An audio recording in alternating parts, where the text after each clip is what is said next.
Thank you very much for inviting me to Lisbon and giving me the opportunity to speak to you tonight. As I was introduced, my name is Bernd Lucke. I'm a professor of economics at the University of Hamburg, and professors of economics usually don't really interfere with politics in Germany. They typically confine themselves to the role of advisors and are usually well aware of the fact that the advice they give is mostly ignored in politics. And I think I would have probably lived through the same fate had it not been the case that this euro crisis had evolved, and that I had had the impression from my scientific work that the decisions taken by the Eurozone governments were leading completely in the wrong direction.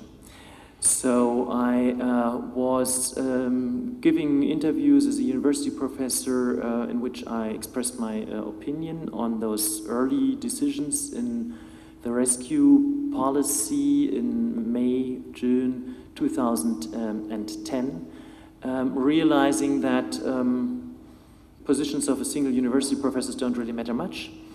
And then I was starting doing some kind of organization of academic economists in Germany, because I thought, well, if a single professor is not being heard, then perhaps things get better if economists speak out together.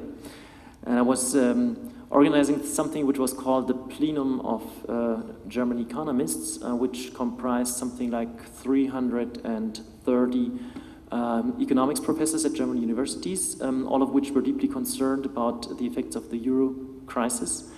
And we had certain debates among ourselves about the issues at stake, but it turned out that we were mostly of the same opinion, and then we were issuing joint statements to alarm the German population about what was going on. And we had some coverage in the media on our statements there, but typically, again, what happened was that there was media reports for perhaps 2 or 3 days on that, and then the debate died away again, and the politicians just acted like they had always done, without really being influenced by what we have said. And to make a long story short, I then continued with other organizations I set up, which were aiming more at political effects. An initiative, for instance, organizing signature collections among citizens, and I raised something like, 20,000 signatures from people who were concerned about those issues, but 20,000 in a population of 80 million is still not much.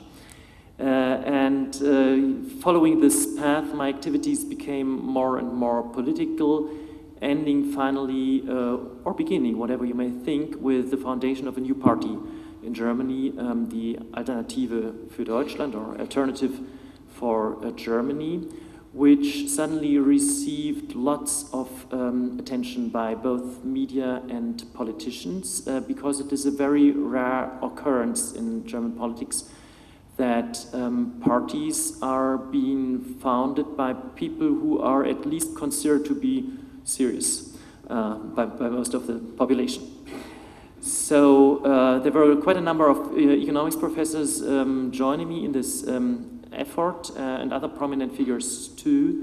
And so we had suddenly lots of support, or at least media coverage, and did manage to set up the party and stand for the first elections in September. We were founded just 1 year ago, actually. The September elections were then just a very short period of time ahead, and we had lots to do to organize the party and organize a campaign, not having any money, not having any experience, not having any professional staff. And so it went. We were moderately successful with that. We barely missed the 5% hurdle, which is necessary to enter the German parliament, but we are quite optimistic that things will be much better for the European elections, because by now we are much better organized and much better financed, and we have much more experience too. Anyway, what I would like to emphasize is not so much the political occurrence, but rather what my economic thinking and the economic thinking of my party is, and why we engaged in all that business. And here I would like to start with the emphasis that we are definitely a pro-European party. So one of our really prime goals is to preserve all the good developments, all those achievements of the European Union, which made the European Union a success story throughout 40 or almost 50 years.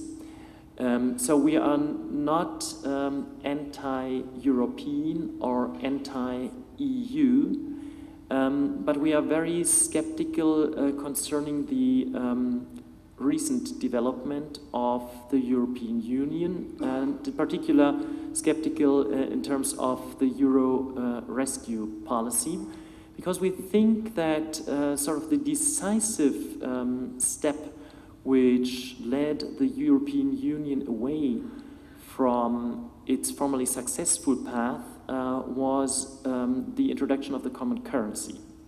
And I say this as an economist who was initially in favor of introducing a common European currency, because I thought it is perhaps good if some countries which always seek their economic help in nominal devaluations of their currency are forced to engage in real structural adjustment of their economies. But I've learned since that this pressure is not good, at least not good if the structural adjustments which are necessary are as demanding as they turned out to be for most of the southern European countries, and this changed my thinking about the effects of the euro. But before I talk about this effect of the euro, let me again emphasize why I think the European Union was basically successful in its aim to promote peace and welfare among European nations. And the two reasons for these are, or there are actually two reasons. One, I think, is a certain political unification, political integration, the promotion of mutual cooperation and understanding. And the other reason is the undisputed economic success of the European Union. And both of these, the political aspect and the economic aspect, are intertwined, right? They enhanced each other along the path the European integration has taken. So that sometimes politicians, at least I think, do not properly distinguish between political objectives and economic objectives. They think both as sort of promoting Europe and an integrated Europe. And this actually has led to the introduction of the common currency, to the introduction of the euro, as a project which was partially politically motivated, as a signal that Europe becomes more unified and more homogeneous and more similar to something like the United States of Europe, which may be at the far end of our road, at least for some politicians. And a project which also needs to be successful economically in order to survive. And I think that perhaps not enough thought has been given at the time of the introduction of the euro to the question of whether the economic fundamentals are satisfactorily ordered for the introduction of a common currency. Now, the two important things are in terms of politics and in terms of economy. These are two different aspects. What makes the European Union politically successful is basically the fact that all member states of the European Union agree on the same fundamental principles, which I think are democracy and the rule of law. And economics is something completely different because it relies on principles like, for instance, efficiency and also equality, or at least relative equality of incomes, for instance, of distributional matters which guide economic thinking. What we now see in the euro crisis is that both principles are challenged by the course of events.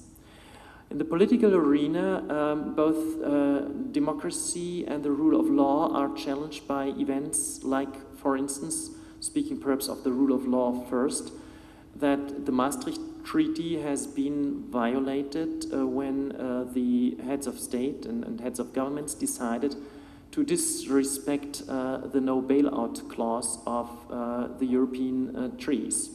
It is very clear that this no bailout clause actually did not permit the kind of policies that have been enacted since 2010. And it's also very clear, and Madame Lagarde actually said this openly, that they broke the Maastricht Treaty, which is a violation of basic principle of the European Union that we should respect the law. The other aspect is democracy, because we see the rise of new institutions in Europe, which are not properly controlled by democratically elected bodies. Two very important institutions here are the European Stability Mechanism and the Banking Union, which has just been introduced, both of which are beyond the control of the European Parliament. I will come back to this issue later, but I just wanted to raise your attention to the fact that here certain fundamental values of the European Union are in jeopardy. I would, however, like to focus on the economic issues first, and here I would like to present you some facts why I think that current developments are at least worrying, if not threatening.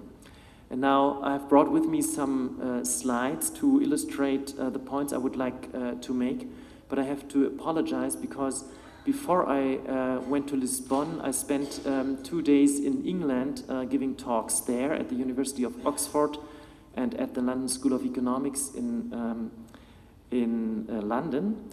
And somehow I had the impression that the slides I presented there were in English. But in fact, I had talked to German audiences there, to the German associations at those universities. And now when I opened my slides here, I found, the slides are actually in German. And this is not really of much help to you. But since I'm just giving you some impressions on numbers and figures, I think I can just explain what sort of the content of the slides is, and then you'll see the graphs and you'll see the numbers which I would like to present. So I apologize for the fact that they are in German. Now, where I would like to start is not here, and not here, and not here. This comes later. But what I would like to show you is, let's see, no, that's German too, the success of the European Union or its predecessor organizations. And with predecessor organizations, I mean everything which involved from the treaties of Rome in the mid-50s, plus, let's say, the European Economic Area, which comprises which comprised most states which have, in the meantime, joined the European Union, and which comprises some states which have not yet done this, like, for instance, Switzerland. All of these were treaties of various kinds which aimed at deeper economic integration of European states. And what I've done in the slides that I'm going to show you now is that I've said, well, I would like to know what is the success of European economic integration over the last, 40 or almost 50 years. And for this purpose, I have separated the current European Union states in two groups. One of them I call, somewhat simplifyingly, the poor European Union states, and the others I call the rich European Union states. The poor states basically comprise the current Eastern European states and the Southern Mediterranean states, whereas the richer states are more or less the central economies. And then I've looked at the average growth rate which these economies have had in terms of gross domestic product over 10-year intervals. So for instance, what you see in this chart, in this table here, is the growth rate of the poor group of states and the growth rate of the rich group of states over 1960 to 1970. And what you see is that the poorer states grew by, on average, 5.5%, and the richer states, they grew by 3.5%. So the poorer states in Europe grew much faster than the richer states, which means that the income gaps which separated Europe were closing, right? The income distribution was becoming a little bit more equal. There were still large differences, but it was moving towards more equality in Europe, and it was to the benefit of both groups of countries, because both of them were growing, but the poorer states were growing faster than the richer states. Now, if we look at this from 1970 to 1980, you see exactly the same thing. The poorer group of countries grew by 3%, and the richer group of countries grew by only 2.5%. Both of them grew, but the poorer states grew faster, and income gaps were narrowing. We look at that from 1980 to 1990, you see that there's still a tiny little difference, not very strong, but poorer states grew by 2.3% and richer states grew on average by 2.1%. Poorer states were catching up with the richer countries in the European Union. For 1990 to 2000, you see again the same thing. Poor countries in Europe grew by 1.8% and richer countries by 1.3%, and income differences were going down. Now, the interesting thing is what happened in the last 10 years. And I'll skip 3 years to make it 10-year intervals and look at the development from 2003 to 2013. What happened there? Well, if I show you that, you see that we still have the same picture. The poorer states in Europe grew faster than the richer states, and it seems at surface that everything is fine. But the point is, if we now distinguish those states which had introduced the euro from those states which did not, then the picture changes dramatically. This is first a table for those states which do not have the euro as the common currency. And if I look at the poor states from 2003 to 2013, which did not have the euro, basically Eastern European states, then we see that these countries grew by 3.3% and the rich states just by half a percentage point. But if I look at the countries which had introduced the euro as a common currency, then we see that the poorer states actually shrank over 10 years by half a percentage point. Whereas the richer states, they grew. And they grew even faster, than the rich states which did not have the euro. So they grew by almost 1 percentage point. That is, in terms of countries of the Eurozone, the income differences suddenly increased. So Europe was sort of falling apart after 40 years of a success story. The introduction of the common currency has had the impact that income gaps widened again, basically between the Southern Mediterranean countries and Central Europe. And I think this is alarming, because this shows that Europe is on the wrong track. Because this shows that the European Union does not continue the success story it has initiated and kept up over a very long period of time, but that there is a tendency for Europe to diverge. And this could actually lead to a breakup of the European Union. or a breakup of the common market. You know that those countries which were in trouble over the last 5-6 years were countries which were running huge deficits on the current account, basically deficits on the trade balance. They were importing much more than they were able to export. And so they assembled lots of foreign debt. So they also ran in problems in their domestic economy because they couldn't sell their goods very well on external markets, such that unemployment increased and that they had to face the competition of other countries in the Eurozone which were exporting their goods in large numbers to the southern Mediterranean countries, destroying the business of the domestic enterprises there. A natural reaction to this phenomenon, which was very, very worrying over the last years, would be that these countries, after some time, come to the idea that they say, well, if we have so much more exports than we have imports, if our trade balance is so severely in disequilibrium, and sometimes it was 2 digits, so more than 10% of GDP, then we should perhaps raise trade barriers again. Perhaps the common market is not such a good idea after all. Perhaps we should protect our economy by the standard protectionist measures, setting up tariffs again to protect our markets, our enterprises, our jobs. You know that in France there is a big political party which, according to the polls, may currently be the strongest political party, the Front National by Marine Le Pen, who is actively asking for the reintroduction of tariff barriers to protect French products, French markets, French jobs. So there is the danger that the crisis of the euro is actually transmitted into a crisis of the common market in Europe.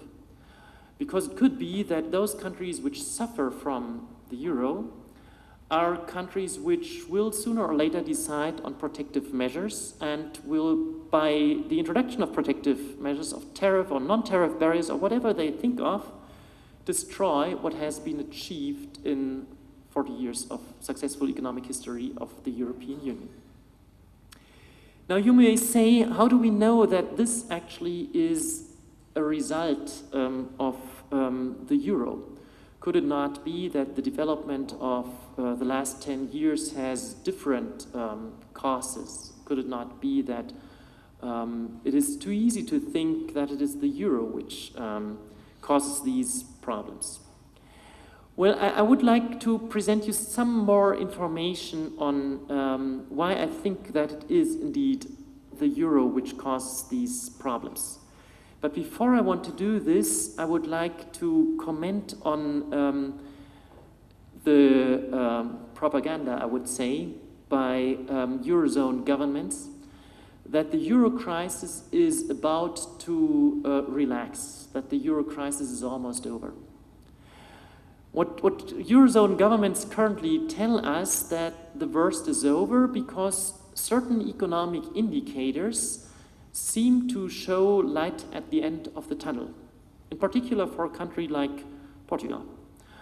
They tell you, well, imports have decreased and exports have risen strongly, so the deficit and the trade balance is not as big as it was, and actually you have a tiny little surplus on the current account, and the competitiveness has also increased for Portugal, at least if we measure competitiveness in unit labor costs, for instance. Now, most of this is a wrong interpretation of the data, as I see it. And if you interpret the data correctly, then you'll see that the euro is at the heart of the problem. First of all, the perceived increase in competitiveness is always, if you follow the propaganda of our governments, expressed in terms of unit labor costs. This is not surprising because we know that wages have decreased considerably in all Eurozone countries which were in a crisis, in all the southern Mediterranean countries. Wages have gone down substantially, not surprisingly, because unemployment has gone up. More or less, unemployment has doubled in the Mediterranean countries. And of course, if there are more people looking for jobs, if people are laid off and lose their jobs, then there is downward pressure on wages, and wages go down, and therefore the unemployment, the unit labor costs are reduced. But we don't pay for goods in unit labor costs. We pay in prices. And the export prices of the crisis countries in Europe have not gone down. The export prices are basically unchanged in almost all southern European countries. Let me show you this. Can I go back here? Here it was.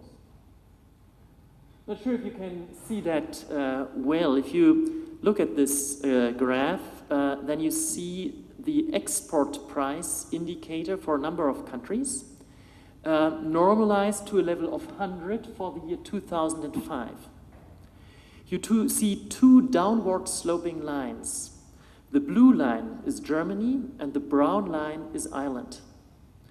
Ireland is a crisis country, but its crisis is completely different from the crisis which the southern Mediterranean countries have. Ireland actually was always competitive, but it had a tremendous problem with its banking sector. So you see this competitiveness of Ireland here by the fact that the Irish export prices move more or less like the German export prices. Well, they have more variance, and actually Irish export prices increase quite a bit in the last years, right? Here. But more or less, these are prices which move in accordance with each other, indicating that Ireland does not really have a problem to be competitive with Germany. But the other countries do. See, the other countries are basically here staying at a constant level of 100, where they started with. Whereas German export prices fell, at least with this normalization, the export prices of all the crisis countries did not fall. Although they should have, because the crisis countries were not competitive, they had this huge problem in their current accounts. They imported much more than they exported, and they should have decreasing export prices in order to be able to sell their goods at cheaper prices on European markets outside their country. But this did not happen. The export prices of all those countries here, Spain, Italy, and Portugal, they stayed basically the same, whereas German and Irish export prices became much better. Greeks' export prices actually increased, as you see here. There's a tiny little improvement at the end, but by far not enough to say that Greece is now competitive. Not at all. So in terms of competitiveness, no progress has been made by 4 years of Euro rescue policies. The competitiveness indicators still tell us that competitiveness is very bad for the southern European countries. And we cannot console ourselves with the fact that unit labor costs have decreased, because the decrease in unit labor cost did not cause a decrease in export prices, probably due to matters which are associated with market structure, with lack of competition, with a fall in aggregate demand. So enterprises had reduced profits because demand was going back, so they made up for this by not lowering their prices, despite of the fact that wages were going down. So competitiveness is not improved, and the question then is, why then is the trade balance improving? Well, there are two reasons for that. One reason is imports go down because the crisis countries are in a crisis. Because income in the crisis countries is receding, or was receding at tremendous speeds, because people earn less money than they used to, so they have less money to spend on imports, and this is why imports went down. Now, why did exports go up? Why do our governments now emphasize that the crisis is over, since there is a slight surplus for Portugal on the current account? Well, basically because the economy is good worldwide. So in all countries in Europe, we have strongly rising exports over the last years, because we have just a booming world economy, and there is world demand for all types of products for all countries. It's world demand rising, and so all countries export more. Also, do the crisis countries export more than they used to? But this does not tell us that the original problem of competitiveness has been cured. Think of it as a boat race. Think of a sailing boat which you have, and the sailing boat is in a pretty poor shape. It's not well maintained. It has lots of technical problems. It just doesn't sail very fast. There are other people around who have sailing boats which sail much faster, and they are way ahead of you. Actually, the distance between you and the other boats is increasing over time. So you think about your boat, and that perhaps you should give your boat a good overhaul. Now suddenly the wind becomes stronger, and your boat goes much faster than before, okay? That's fine that the boat goes faster, but it doesn't say that the boat is any better. You still have the same problems with the boat, and you may realize that all the other boats are also going faster. The problems with the boat are the same, and you should not be misled to thinking, well, since my boat runs faster, I don't have the problems with the boat anymore. I'll show you that now with some slides where I relate the exports of all types of European countries to the exports of Germany as a benchmark economy. So it's more or less the same as the graph I showed you already. I will say, well, exports, I think in 2003 for all countries are normalized to 100. And then let's see how exports develop relative to German exports for a number of countries. Germany always stays at a level of 100 by normalization. Those countries whose exports grow faster than German exports would have indicators of their exports higher than 100, and those countries which have exports growing slower than German exports would have figures lower than 100. Here's the first such graph, and what I'm looking at, see, this is the 100 line, and yellow is German exports, normalized to 100. And then all the other lines there, and there are many of them, belong to countries like Bulgaria, Czech Republic, Estonia, Latvia, Lithuania, Hungary, Poland, Romania, Slovakia, Turkey, well, Germany I mentioned. I also include Turkey, although it's not a part of the European Union. The basic development you see here from 2003 to 2013 is that almost all of those countries had exports which are above the German line, meaning that all those countries have had their exports rising faster than German exports. Now, all those countries I've mentioned have a flexible exchange rate with the euro. They do not share the common currency, but they have a flexible exchange rate vis-à-vis the euro. They have their own national currency, and thus can adjust when certain things occur. So these countries do pretty well in terms of exports. Now look at the Eurozone crisis countries. The same graph for, well, Germany is now blue for some reason. Well, that's not true. Germany's here. Why is Germany there? That's not true. So Germany is the yellow line here, okay? Germany is at the level of 100%. And all those other lines here are sloping downward, indicating these countries do worse than Germany in terms of exports.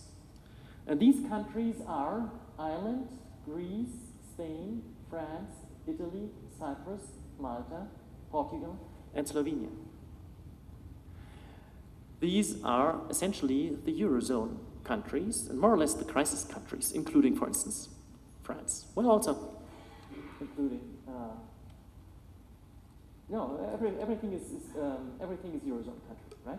So all those countries' exports, while rising in absolute terms, develop worse than German exports, and develop much worse than the exports of the non-Eurozone countries in Eastern Europe. The only exception is this light blue line up here. Is it blue or whatever?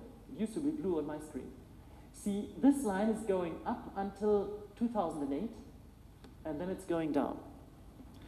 This is Slovenia. Slovenia was not a part of the euro until 2007. So until 2007, Slovenia's exports were going better than German exports. Then Slovenia joined the euro, and you see what happened then, right? Then Slovenia entered the club of those countries whose exports are going down. And now tell me that the euro crisis is solved. It's not solved at all. We still have the competitiveness problem because prices have not receded. We still have the problem of competitiveness visible in the development of exports because the crisis countries in Europe export less and their exports rise slower than for those countries which do not have the euro. We have no solution for government debt. This, I think, comes here. This is government debt in terms of GDP. You see, we started out in the crisis in 2010 with debt levels here. You see that all debt levels have risen in the past 4 years. With one big exception, we have this kink up here, where you have one country which had a reduction in debt. This is Greece, which was forgiven 100 billion euros of debt in March 2012. And even though the Eurozone, or the banks of the Eurozone, forgave Greece 100 billion euros of debt, Greece's debt now is already higher than it was before we had this debt forgiveness measure in March 2012. So government debt is still at record highs. Government debt is still, well, it is as high as it never was before. So nothing has been solved in terms of government debt. Nothing has been solved in terms of competitiveness. And nothing has been solved, I presume, in terms of banks' balance sheets. There was a big stress test for European banks in 2011. And this stress test indicated that banks in Europe are not set up well in order to withstand a new financial crisis because they did not have enough equity, because they had lots of credits in their balance sheets which are of poor quality and which may actually be worth by far less than is indicated in the balance sheets. Almost nothing has been done to cure this problem. We have Basel III, which gives certain requirements for equity in 2019, which is a long way to go, which does not really improve the current situation. And no measure has been exerted which helps banks to get rid of their dubious assets of dubious quality. We have not run a stress test since 2011. There's one coming up, I think in the next months, but we've had no further stress tests, so we don't really know what happens in the balance sheets of banks. But since no decisive measures have been taken to solve this problem, we must presume that the problem is still there. So also this problem of the Eurozone has not been solved. The only thing which has been done, and here I would like to conclude my remarks on the Eurozone crisis, is that we have shaped big institutions to take care of whatever we think is a problem. The first institution was already there. This was the European Central Bank, which was actually charged with ensuring price stability in the Eurozone, ensuring a stable currency. Now, when I say that this is also a new institution now, I say this because the European Central Bank has been charged with a completely different task in the last 4 years, which is government finance, which is the fact that the European Central Bank now not only has to ensure price stability, but they also have to make sure that no government runs into an insolvency situation. So they have to buy government bonds whenever this is necessary, and you know that Mr. Draghi has said, if necessary, then we will buy on an unlimited scale. So in that sense, the European Central Bank is actually a completely new institution because it has been given completely new powers, and these powers are powers of government finance, which should not belong to a central bank. Things are much worse because these powers of government finance are actually executive powers. These are powers which belong to the executive branch of a state. And therefore they should be controlled by Parliament. But the European Central Bank is not controlled by Parliament, because we have the thinking that monetary policy should be completely independent. That's well-established fact. We know that this is in principle good. If the European Central Bank were to care only about price stability, then it would be absolutely correct to say, well, no parliamentary control of the European Central Bank. But suddenly the European Central Bank is charged with measures of government finance. And then actually there should be parliamentary control. I mean, this is a democratic issue. This is what I alluded to in my opening remarks, that I say this is a foundation of the success of the European Union, that we have united in the European Union as a number of states which all think that democracy is something very, very important. Now suddenly we create or change a body, an institution on the European Union level such that it has executive powers and it is beyond the control of the European Parliament or of national parliaments. Then we have shaped another big institution to handle government finances, which is the ESM, the European Stability Mechanism.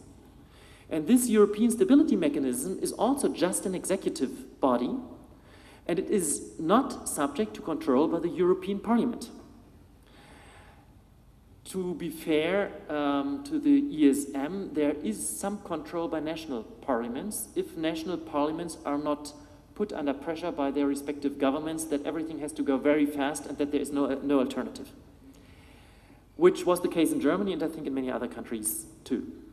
But at least the European Parliament has no control whatsoever about the big European institution, and this big European institution, the ESM, has about 5 times the financial volume of the European Commission in a single year.